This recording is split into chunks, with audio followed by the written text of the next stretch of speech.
What's wrong with their user interfaces? Well, the problem with them is really sort of in the bottom 40 there. It's this stuff right here. They all have these keyboards that are there whether you need them or not to be there.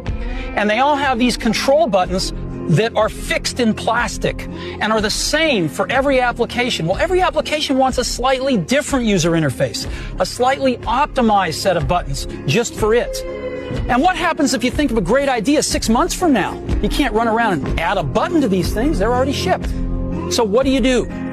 It doesn't work because the buttons and the controls can't change. They can't change for each application, and they can't change down the road if you think of another great idea you want to add to this product.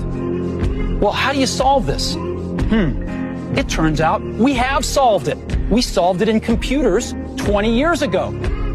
We solved it with a bitmap screen that could display anything we want, put any user interface up, and a pointing device.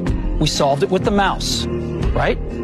We solved this problem. So how are we going to take this to a mobile device? Well, what we're going to do is get rid of all these buttons and just make a giant screen. A giant screen.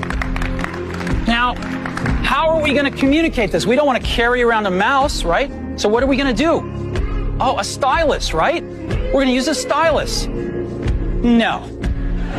Now, who wants a stylus? You have to get them and put them away and you lose them. Yuck. Nobody wants a stylus. So let's not use a stylus.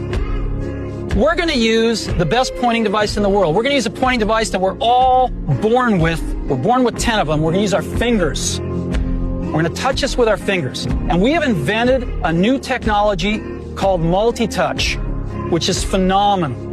It works like magic.